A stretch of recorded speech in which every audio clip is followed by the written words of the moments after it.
Bonsoir à tous, bienvenue sur D8 pour cette nouvelle édition de Voyage au bout de la nuit.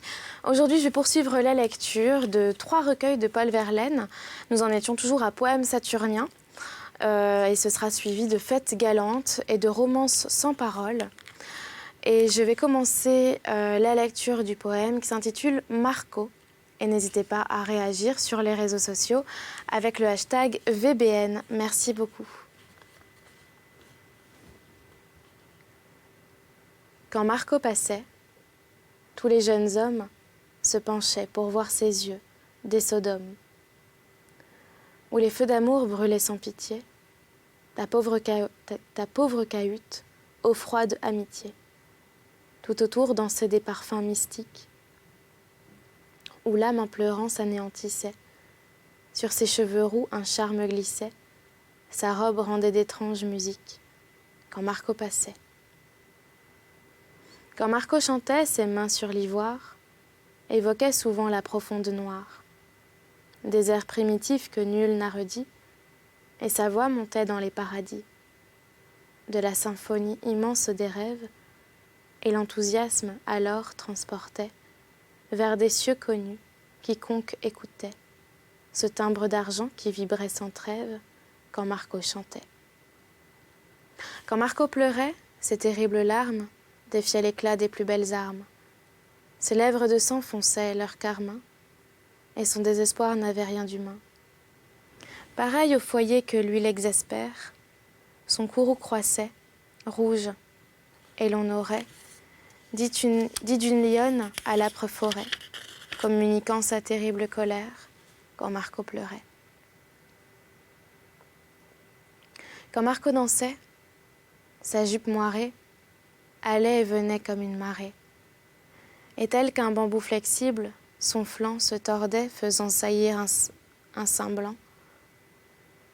Un éclair parfait, sa jambe de marbre, emphatiquement cynique, haussait ses mates splendeurs, et cela faisait le bruit du vent de la nuit dans un arbre, quand Marco dansait.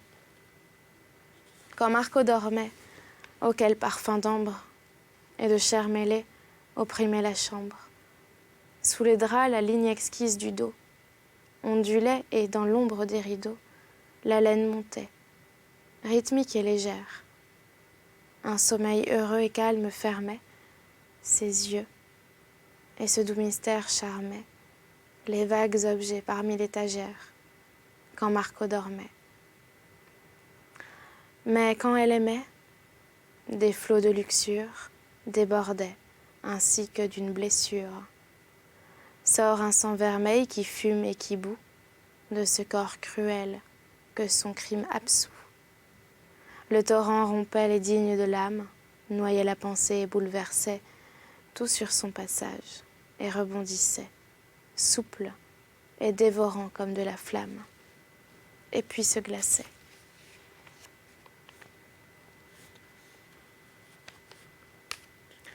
César Borgia, portrait en pied. Sur fond sombre noyant un riche vestibule, où le buste d'Horace et celui de Tibulle, lointain et de profil, rêve en marbre blanc, la main gauche au poignard et la main droite au flanc, tandis qu'un rire doux redresse la moustache, le duc César en grand costume se détache. Les yeux noirs, les cheveux noirs et le velours noir vont contrastant parmi l'or somptueux d'un soir, avec la pâleur mate et belle du visage, vue de 3/4 et très ombrée, suivant l'usage des Espagnols ainsi que des Vénitiens, dans les portraits de rois et de praticiens. Le nez palpite, fin et droit, la bouche rouge et mince, et l'on dirait que la tenture bouge, au souffle véhément qui doit s'en exhaler, et le regard errant avec laisser-aller. Devant lui, comme il sied aux anciennes peintures, fourmi de pensées énormes d'aventures, et le front large et pur sillonnait d'un grand pli, sans doute de projets formidables remplis, médite sous la toque où frissonne une plume, émise hors d'un nœud de rubis qui s'allume. La mort de Philippe II, à Louis-Xavier de Ricard. Le coucher d'un soleil de septembre ensanglante. La plaine morne et l'âpre arête des Sierras. Et de la brume au loin l'installation lente. Le Guadarrama pousse entre les sables ras. Son flot hâtif qui va réfléchissant par place. Quelques oliviers nains tordant leurs maigres bras. Le grand vol anguleux des éperviers rapaces raille à l'ouest le ciel mat et rouge qui brunit, et leurs cris rauques grincent à travers les espaces. Despotique et dressant au-devant du zénith, l'entassement brutal de ses tours octogones, l'Escurial étend son orgueil de granit. Les murs carrés, percés de vitraux monotones, montent droits, blancs et nus, sans autres ornements que quelques grilles sculptées qu'alternent des couronnes. Avec des bruits pareils aux rudes hurlements d'un ours que des bergers navrent de coups de pioche et dont l'écho redit les râles alarmants. Torrent de cris, roulant ses ondes sur les roches, et puis s'évaporant en des murmures longs. Sinistrement dans l'air du soir tintent les cloches, par les cours du palais, où l'ombre met ses plombs, circule, tortueux serpent hiératique, une procession de moines au front blond, qui marchent un par un, suivant l'ordre ascétique, et qui, pieds nus, la corde au rein, un cierge en main, ululent d'une voix formidable un cantique. Qui donc ici se meurt? Pour qui sur le chemin cette paille est pendue et ces croix l'ont voilée, selon le rituel catholique romain? La chambre est haute, vaste et sombre. Niellées, les portes d'acajou massif tournent sans bruit, leur serrure étant comme leur gond huilé. Une vague rougeur plus triste que la nuit filtre arrêt indécis par les plis des tentures, à travers les vitraux où le couchant reluit, et fait papilloter sur les architectures, à l'angle des objets, dans l'ombre du plafond, ce halo singulier qu'on voit dans les peintures. Parmi le clair-obscur transparent et profond, s'agitent effarés des hommes et des femmes, à pas furtifs, ainsi que les hyènes font. Riches les vêtements des seigneurs et des dames, velours, panne, satin, soie, hermine et brocart, chantent l'aude du luxe en chatoyante gamme. Et trouant par éclairs distancés avec art, l'opaque demi-jour, les cuirasses de cuivre, des gardes alignés scintillent de trois quarts. Un homme en robe noire, à visage de guivre, se penche en caressant de la main ses fémurs sur un lit, comme l'on se penche sur un livre. Des rideaux de drap d'or roide, comme des murs, tombent d'un dais de bois d'ébène, en droite ligne, dardant à temps égaux l'œil des diamants durs. Dans le lit, un vieillard d'une maigreur insigne égrène un chapelet qu'il baise par moments, entre ses doigts crochus comme des brins de vigne. Ses lèvres font ce sourd et long marmottement, dernier signe de vie et premier d'agonie, et son haleine pue épouvantablement. Dans sa barbe couleur d'amarante ternie, parmi ses cheveux blancs aux luises d'éton roux, sous son linge bordé de dentelles jaunies, avide, empressé, fourmillant et jaloux, de pomper tout le sang malsain du mourant fauve, en bataillons serrés vont et viennent les poux. C'est le roi, ce mourant qu'assiste un myrrhe chauve, le roi Philippe II d'Espagne, salué. Et l'aigle autrichien s'effare dans l'alcôve. Et de grands écussons, aux murailles clouées, brillent et mains drapeaux, où l'oiseau noir s'étale, pendent de ça de là, vaguement remués. La porte s'ouvre, un flot de lumière brutale jaillit soudain, déferle et bientôt s'établit, par l'ampleur de la chambre en nappe horizontale. porteur de torches, roux, et que l'extase emplit. Entre 10 capucins qui restent en prière, un d'entre eux se détache et marche droit au lit. Il est grand, jeune et maigre, et son pas est de pierre. Et les élancements farouches de la foi rayonnent à travers les cils de sa paupière. Son pied ferme et pesant et lourd, comme la loi, sonne sur les tapis réguliers emphatiques. Les yeux baissés en terre, il marche droit au roi. Et tous sur son trajet, dans un geste extatique, s'agenouillent, frappant 3 fois du poing leur sein, car il porte avec lui le sacré viatique. Du lit s'écarte avec respect le matassin. Le médecin du corps, en pareille occurrence, devant céder la place, âme à ton médecin. La figure du roi qu'étire la souffrance, à l'approche du frais, se rassérène un peu, tant la religion est grosse d'espérance. Le moine, cette fois, ouvrant son œil de feu, tout brillant de pardon mêlé à des reproches, s'arrête, messager des justices de Dieu. Sinistrement dans l'air du soir tintent les cloches. Et la confession commence, sur le flanc se retournant. Le roi, d'un ton sourd, bas et grêle, parle de feu, de juifs, de bûchers et de sang.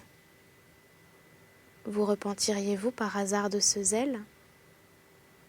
Brûler des juifs, mais c'est une dilection. Vous fûtes, ce faisant, orthodoxe et fidèle. Et se pétrifiant dans l'exaltation, le révérend, les bras croisés, tête baissée, semble l'esprit sculpté de l'Inquisition. Ayant repris haleine et d'une voix cassée, péniblement et comme arrachant par lambeaux un remords douloureux du fond de sa pensée, le roi, dans la lueur tragique des flambeaux, éclaire le visage osseux et le front blême, prononce ces mots. Flandre, Albe, mort, sac, tombeau. Les Flamands révoltés contre l'Église même furent très justement réunis à votre lot, et je m'étonne, ô roi, de ce doute suprême. Poursuivez. Et le roi parla de Don Carlos, et de larmes coulaient tremblantes sur sa joue palpitante et collée affreusement à l'os. Vous déplorez cet acte, et moi je vous en loue.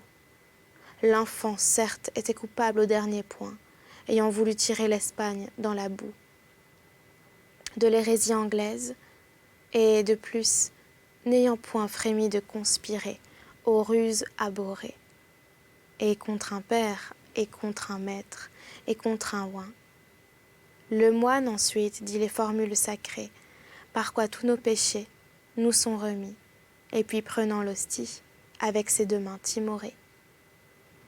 Sur la langue du roi la déposa, tout bruit se sont tus, et la cour, pliant dans la détresse, pria muette et pâle, et nul n'a su depuis, si sa prière fut sincère ou bien traîtresse. Qui dira les pensées obscures que protégea ce silence, brouillard complice qui se dresse. Ayant communié, le roi se replongea dans l'ampleur des coussins, et la béatitude de l'absolution reçut, ouvrant déjà l'œil de son âme au jour clair de la certitude, épanouit ses traits en un sourire exquis, qui tenait de la fièvre et de la quiétude, et tandis qu'alentour ducs, comtes et marquis, pleins d'angoisse, fichaient leurs yeux sous la courtine, l'âme du roi mourant montait aux cieux conquis. Puis le râle des morts hurla dans la poitrine. De l'auguste malade, avec des sursauts fous, tel l'ouragan passe à travers une ruine. Et puis, plus rien. Et puis, sortant par 1000 trous, ainsi que des serpents frileux de leurs repères, sur le corps froid, les vers se mêlèrent au pouls. Philippe II était à la droite du Père. Épilogue. Le soleil, moins ardent, lui claire au ciel moins dense. Balancés par un vent automnal et berceur, les rosiers du jardin s'inclinent en cadence. L'atmosphère ambiante a des baisers de sœur. La nature a quitté pour cette fois son trône de splendeur, d'ironie et de sérénité. Clémente, elle descend par l'ampleur de l'air jaune, vers l'homme, son sujet pervers et révolté.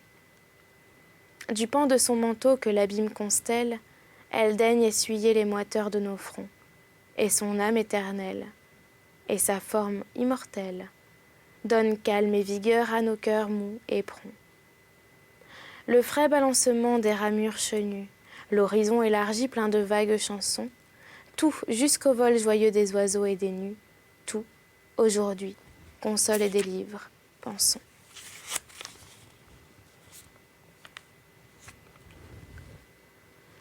Donc, c'en est fait. Ce livre est clos. Chères idées, qui rayez mon ciel gris de vos ailes de feu dont le vent caressait mes tempes obsédées, vous pouvez revoler de vers l'infini bleu. Et toi, vers qui tintait, et toi, rime sonore, et vous, rythme chanteur, et vous, délicieux souvenirs, et vous, rêve, et vous encore, image qu'évoquaient mes désirs anxieux. Il faut nous séparer, jusqu'au jour plus propice où nous réunira l'art, notre maître. Adieu. Adieu, doux compagnon, adieu, charmant complice. Vous pouvez revoler vers l'infini bleu. Aussi bien que nous avons fourni notre carrière et le jeune étalon de notre bon plaisir, tout affolé, qu'il est de sa course première, a besoin d'un peu d'ombre et de quelques loisirs. Car toujours nous t'avons fixé, ô poésie, notre astre unique et notre unique passion, t'ayant seul pour guide et compagne choisie, mère et nous méfiant de l'inspiration. Ah, l'inspiration superbe et souveraine, l'égérie au regard lumineux et profond, le génium commode et l'érato soudaine, l'ange des vieux tableaux avec des ors au profond, la muse dont la voix est puissante sans doute puisqu'elle fait d'un coup dans les premiers cerveaux, comme ces pissenlits dont s'émaille la route, pousser tout un jardin de poèmes nouveaux. La colombe, le Saint-Esprit, le saint délire, les troubles opportuns, des transports complaisants, Gabriel et son luth, Apollon et sa lyre. Ah, l'inspiration, on l'invoque à 16 ans. Ce qu'il nous faut à nous, les suprêmes poètes, qui vénérons les dieux et qui n'y croyons pas. À nous, dont nul rayon n'auréola les têtes, dont nulle Béatrix n'a jamais les pas. Et nous qui ciselons les mots comme des coupes, et qui faisons des vers émus, très froidement. Et nous, qu'on ne voit point les soirs aller, par groupes harmonieux, au bord des lacs, et nous pâmant. Ce qu'il nous faut à nous, c'est, aux lueurs des lampes, la science conquise et le sommeil dompté, c'est le front dans les mains du vieux Faust des estampes, c'est l'obstination et c'est la volonté. C'est la volonté sainte, absolue, éternelle, cramponnée au projet comme un noble condor, au flanc fumant de peur d'un buffle et d'un coup d'aile, emportant son trophée à travers les cieux d'or. Ce qu'il nous faut à nous, c'est l'étude sans trêve, c'est l'effort inouï, le combat non pareil. C'est la nuit, l'âpre nuit du travail d'où se lève lentement, lentement, l'œuvre, ainsi qu'un soleil. Libre à nos inspirés, cœurs qu'une œillade enflamme, d'abandonner leurs êtres au vent comme un bouleau, pauvres gens. L'art n'est pas d'éparpiller son âme. Est-elle en marbre ou non, la Vénus de Milo? Nous, donc, sculptons avec le ciseau des pensées, le bloc vierge du beau, paros immaculé.